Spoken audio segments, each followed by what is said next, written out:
안녕하세요. 긍정 멘토 김남희 교수입니다.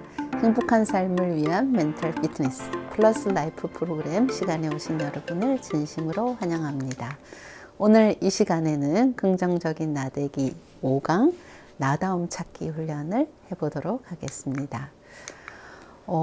저희 집안에는 쌍둥이가 많이 있어요. 4팀이나 있습니다.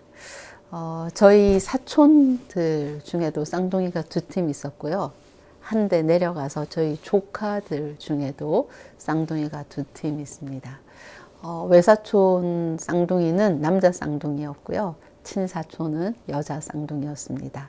그리고 저희 조카들 중에는 동성인 여자 쌍둥이도 있고 또 다른 저희 조카는 남녀 쌍둥이가 있습니다.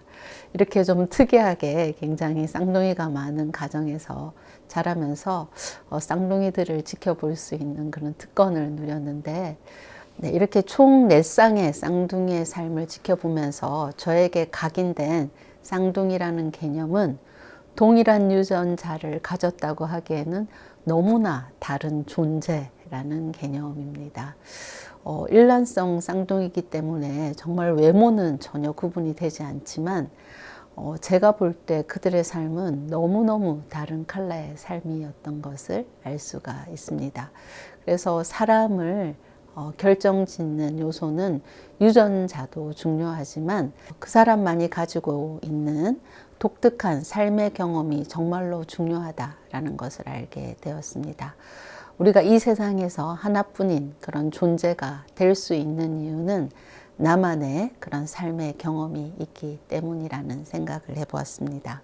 우리의 어린 시절에는 독특한 특징이 있습니다. 우리는 부모를 선택할 수도 없었고 우리가 태어날 환경을 선택할 수도 없었습니다.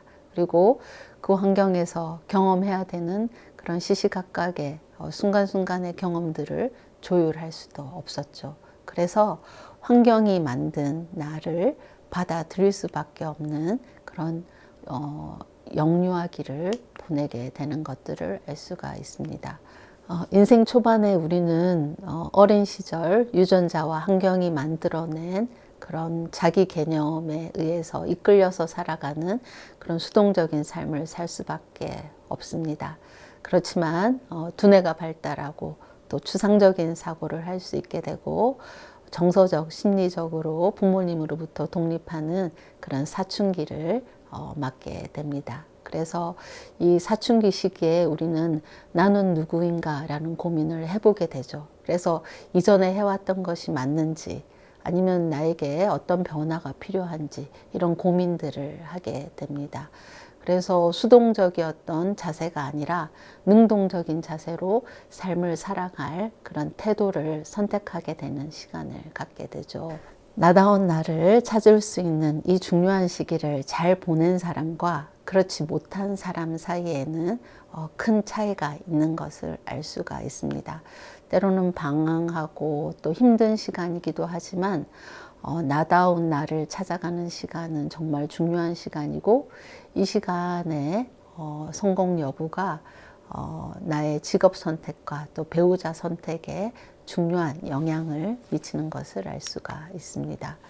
그런데 요즘 청소년들은 바로 이 사춘기 시기가 입시를 준비하는 시기와 겹치는 것을 볼 수 있는 것 같아요. 그래서 입시 준비와 경쟁에 시달린 청소년들이 이런 학업에 너무 몰두한 나머지 나다운 나를 찾는 나는 누구인가라는 이 중요한 질문에 답을 찾을 수 있는 그런 기회를 미처 갖지 못하고 미래를 디자인하는 것을 볼 수 있습니다. 그래서 성적에 맞추어서 대학을 오고 또 누군가에게 등 떠밀려서 자신의 미래를 결정하다 보면 대학에 와서 방황하는 학생들이 많은 것 같아요. 적성에 맞지 않는 수업을 들으면서 힘들어하는 친구들도 있고 또 고등학교와 달리 다양한 사람들을 만나야 하는데 그 사람들을 만나는 과정에서 대인관계를 힘들어하는 친구들도 있고 또 정말 사랑하는 사람과 아름다운 사랑을 하고 싶은데 그런 사랑을 힘들게 하는 친구들도 있는 것 같습니다. 그래서 오히려 대학에 와서 나는 누구인가 라는 그런 질문으로 또 고민하고 방황하는 학생들을 만나게 되는 것 같아요.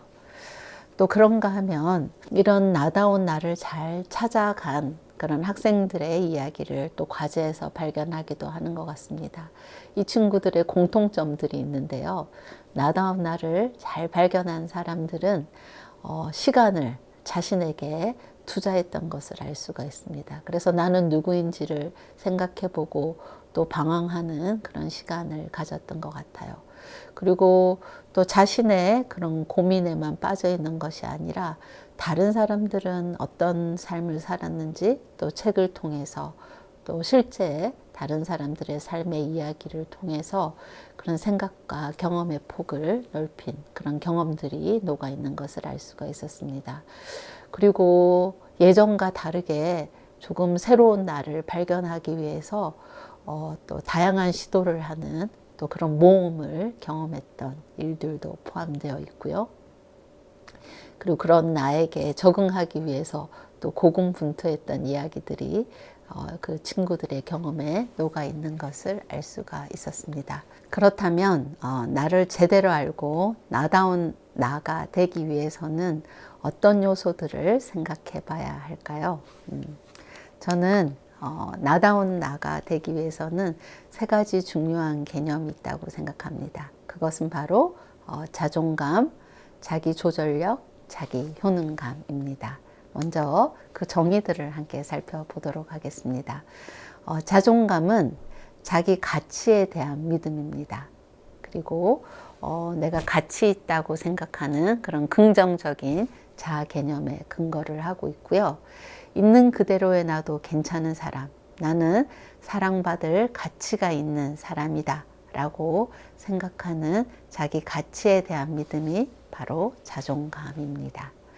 그리고 두 번째 개념은 자기 조절력입니다. 자신의 마음을 들여다볼 수 있는 힘이 있어야 자기 조절력이 있는 것 같아요. 그래서 자기의 삶의 목표를 정할 수 있고 또 그 정한 목표를 달성하기 위해서 자기 주도적으로 행동을 선택하고 실천하는 능력을 우리는 자기 조절력이라고 합니다. 이렇게 자기 조절력이 있는 사람들은 자신의 감정과 생각을 인식할 수 있고 또 그거에 적절한 행동을 또 선택할 수 있는 그런 능력이 있는 그런 모습을 우리가 자기 조절력이 있다고 이야기를 하고 있습니다. 그리고 세 번째 핵심 요소는 자기 효능감입니다. 자기 효능감은 자신 앞에 놓여 있는 상황 속에서 자신의 힘으로 바라는 결과를 성취하는 능력을 가지고 있다는 신념, 또 도전적인 상황 속에서도 자신이 가진 기술과 능력을 통합하고 또 조화를 이루어 나갈 수 있다는 신념, 그리고 나는 할 수 있고 또 하면 성공할 수 있다라는 신념들이 포함되어 있는 개념이 바로 자기 효능감입니다. 좀 전에 말한 이런 자존감, 자기 조절력, 자기 효능감은 쉽게 말해서 한 지붕 세 가족 같은 개념입니다. 서로 조금씩 다르기는 하지만 서로 연결되어 있는 개념이고 또 상호작용하는 그런 속성을 가지고 있습니다. 자존감은 자기 가치에 대한 믿음이고요. 자기 조절력은 자신의 능력에 대한 믿음이고 그리고 자기 효능감은 자신의 성공에 대한 믿음입니다. 그래서 우리가 이 세 가지 믿음을 갖고 있을 때 나다운 나를 찾아가는 아주 큰 힘이 되는 그런 요인들인 것을 알 수가 있습니다. 제가 대학 상담센터에서 학생들을 아주 집중적으로 상담을 했던 시기가 있었는데 그때 상담센터를 찾아왔던 그런 많은 학생들에게 공통점이 있었던 것 같아요. 그 학생들의 공통점은 낮은 자존감, 또 실패한 자기 조절력, 또 좌절된 자기 효능감이었습니다. 표면적으로 나타나는 문제는 학업이나 뭐 진로나 대인관계나 또 기타 등등 다양한 이유가 있었지만 이 친구들에게는 공통적인 그런 어려움들이 있을 수밖에 없었던 것을 알 수가 있었어요.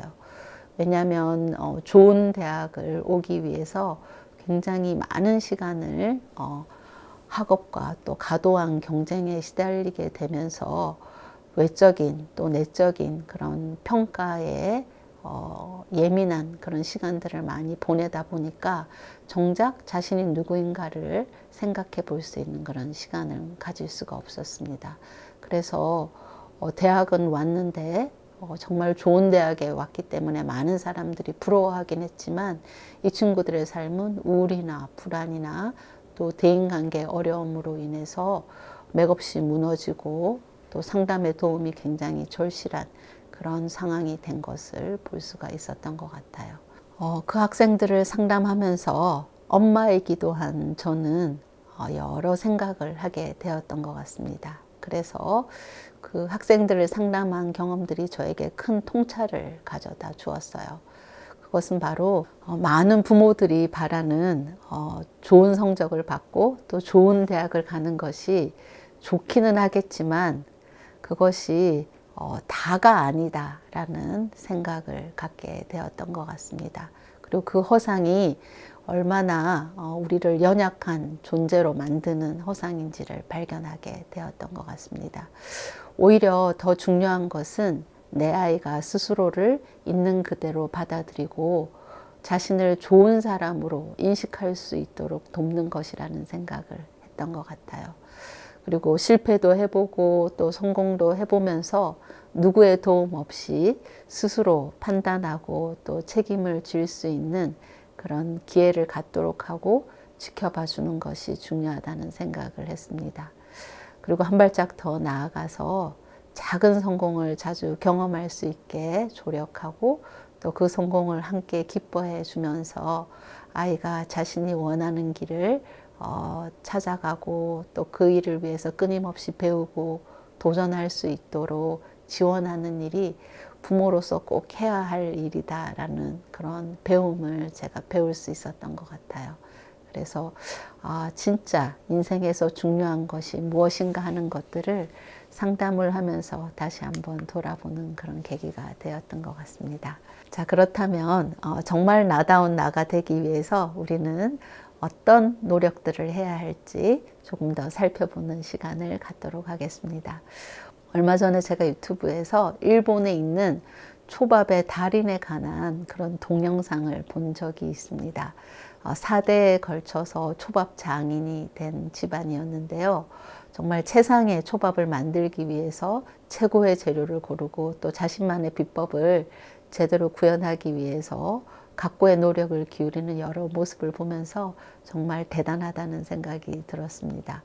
그리고 그분이 만든 초밥은 굉장히 고가였는데 고객들이 와서 그의 초밥을 먹고 또 만족해하는 그런 손님들과 함께 기뻐하고 또 그 일을 위해서 새벽부터 밤늦게까지 노력하는 그런 장인이 오히려 힘들어하기보다는 기쁨으로 그 일을 하는 그런 끝까지 저녁 늦게까지 정말 에너지 넘치게 일하는 모습이 너무 인상적으로 다가왔던 것 같아요. 그리고 그 초밥 가게에는 이 장인처럼 되기 위해서 수련을 받고 있는 그런 여러 젊은이들이 있었는데 그 젊은이들이 여러 해 동안 허드레 일을 하면서도 굉장히 자부심을 가지고 하고 그리고 저녁 늦게 숙소에 모여서는 또 자신들만의 그런 기술을 개발하기 위해서 서로 머리를 맞대고 노력하는 그런 모습을 동영상에서 지켜보면서 참 깊은 인상을 받게 되었습니다. 달인과 더불어서 한 분야의 또 전문가가 되는 또 다른 부류의 사람을 저희들은 덕후라고 부르는 것 같습니다. 예전에는 취미에 너무 빠져 있고 중요하지 않은 것에 너무 몰두한 사람들이다라는 그런 인상이 있었는데요. 요즘에는 오히려 한 분야의 전문가로 대접받는 그런 여러 덕후들이 있는 것을 알 수가 있습니다. 제가 이 달인과 덕후들을 지켜보면서 그들에게 공통점이 있는 것을 발견했던 것 같아요. 첫째, 그들은 목표의식이 뚜렷합니다. 자신이 간절히 원하고 또 하고 싶은 일에 대해서 지대한 관심을 갖고 있고 최고의 목표를 설정하고 또 열정을 투자하는 모습을 볼 수가 있죠. 그리고 두 번째는 자신의 시간, 돈, 에너지를 관심 분야의 일과 대상에게 투자하기 위해서 선택과 집중을 철저히 실천하는 것을 알 수 있어요.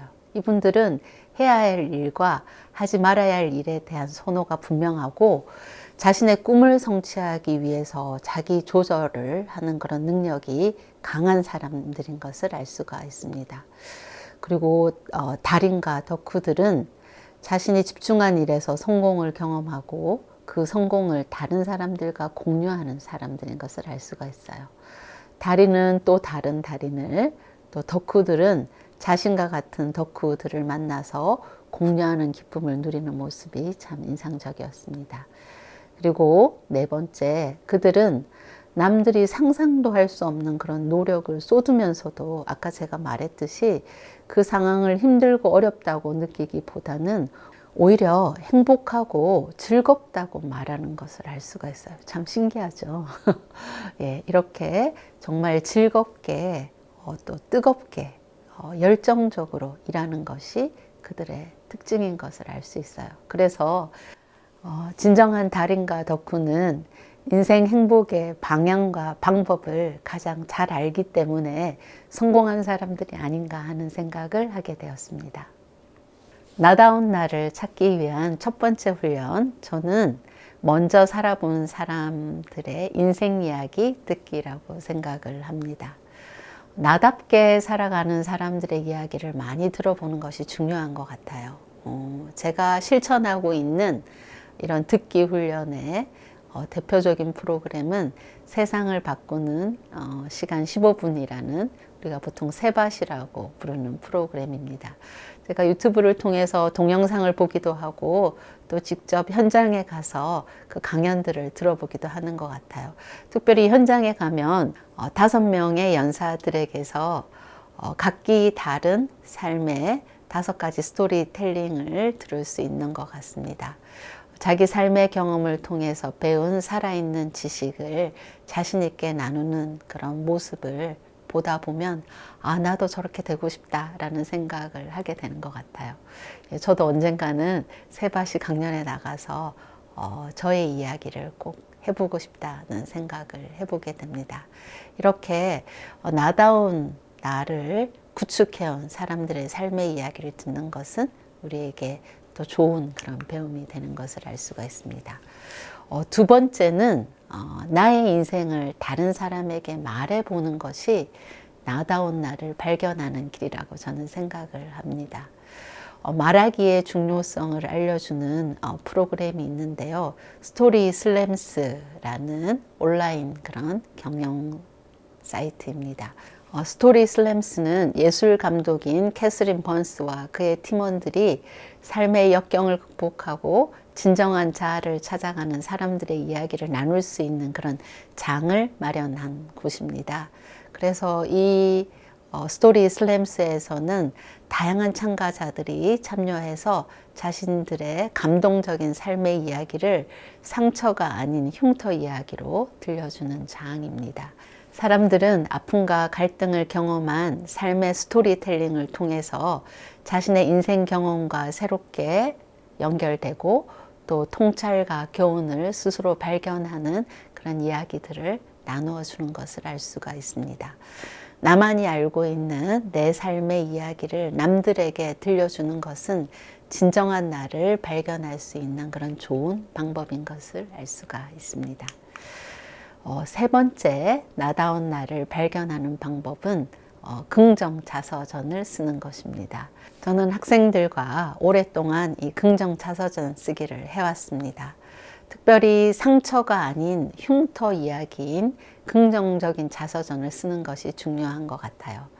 학생들이 긍정적인 자서전을 쓸 수 있도록 매 학기 제가 학생들에게 주는 그런 활동들은 감사, 칭찬, 친절의 이야기를 규칙적으로 쓰고 나누는 그런 플러스 라이프 활동을 진행하도록 합니다. 이렇게 감사와 친절과 칭찬을 한 학기 동안 훈련하다 보면 새롭게 갖게 된 그런 긍정적인 프레임을 통해서 자신을 들여다볼 수 있게 되는 것 같고, 그런 경험을 정리해서 글로 남기는 자서전을 쓰면서 많이 성장하는 것을 알 수가 있습니다. 지난 학기에 한 학생이 우울증으로 오랫동안 힘들어했던 친구가 있었어요. 그런데 이 친구가 긍정심리학 수업을 듣고 또 플러스 라이프 활동을 충실하게 하고 친구들과 나누면서 그런 자신만의 긍정 프레임을 발견하기 시작했습니다. 그리고 이 친구는 이 훈련들을 통해서 조금은 더 이타적인 사람이 되고 싶다라는 그런 바람을 가졌던 것 같아요. 그래서 우울증을 조금씩 극복해가는 자신의 이 긍정적인 경험을 친구랑 공유하기 시작했습니다.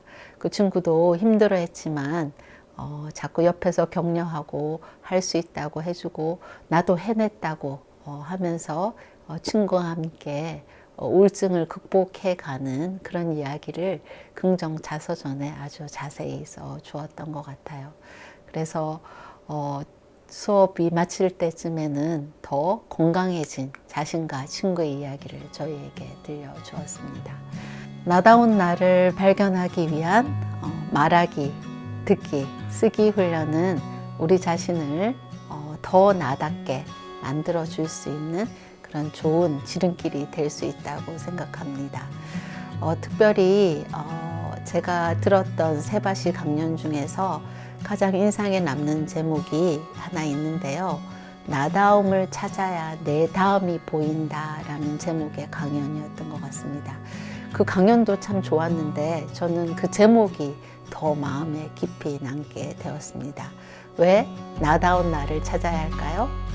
그것은 바로 나다운 나를 찾을 수 있을 때 내 다음을 발견할 수 있고 실천할 수 있기 때문입니다.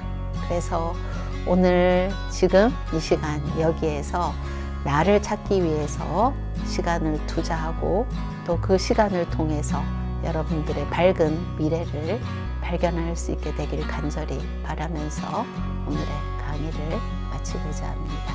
감사합니다.